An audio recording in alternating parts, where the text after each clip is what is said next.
Hey guys, I'm Jade Holding from Photo Factor. Welcome to the last part in this 5-part series of getting to know some Photoshop basics. We've learned quite a bit already. We've learned how to open up an image, create a new document.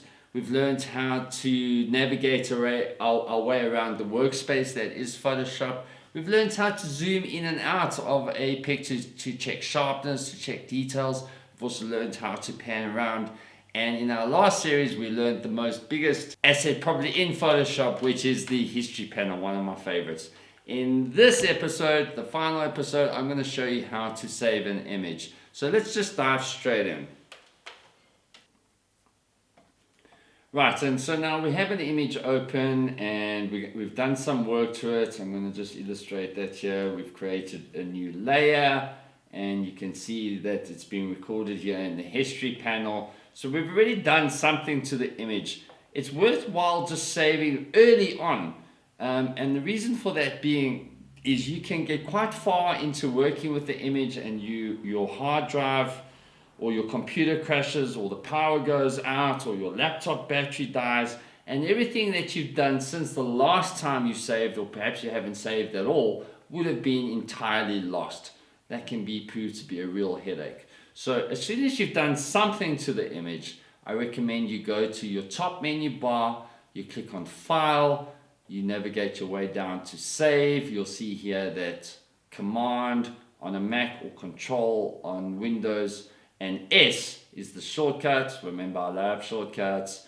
We'll click on that, and then your Mac Finder window or your Windows File Explorer window pops up, and it will prompt you to give your image a title. And so let's just call it this for the sake we'll call it camera. Obviously you'll call it whatever is suitable for the image you're working on, and you can navigate to where you would like to save it.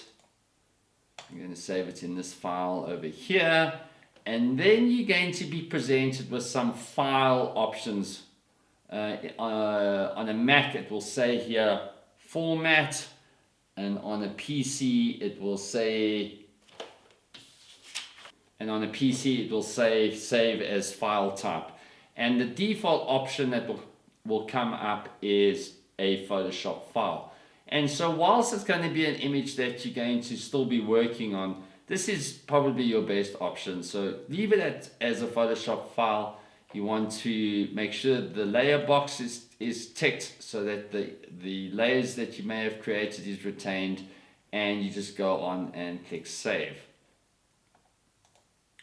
You'll see now that the title tab has changed, and that is now because it now carries the new name of the file you gave it. And so you can now happily carry on playing with your image, and just remembering to go to File and Save. You'll see it's grayed out now because I haven't done any further to the image, but every now and then just come back down to this and hit Save so that it records all the moves you've made or all the edits you've done. If you get to a point where you have now finished with your work for the day and you want to close the image and come back to it at a later stage, it is advisable to go to File and Save As, which is the next option in the drop down menu, and click here on Save as a Copy, and you might want to call this Camera Version 2 and hit Save. And that way you've always got an original the original image that you began with, as well as a copy. And voila, it's as simple as that. If you're going to now share the image with somebody else, you now feel that you're happy with what you've done, you've got no further work that you'd like to do on it, the other option you can then do is go down to Save As. And because you're probably going to email it or possibly email it, not everybody has Photoshop, obviously, and thus not everyone will be able to see a PSD, which is a Photoshop document. And so you're going to want to save it as a file type that most people can recognize. and your best bet there would be either a JPEG or a PNG, or possibly one of the others depending on what the needs are. But we'll explore that further in a later tutorial. And that brings us to the end of our 5-part series on getting to know some Photoshop basics.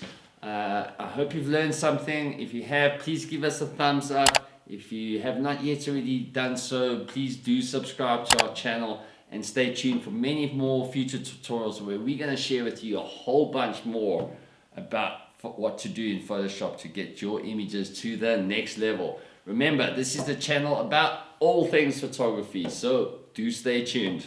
Until next time, stay safe, be cool.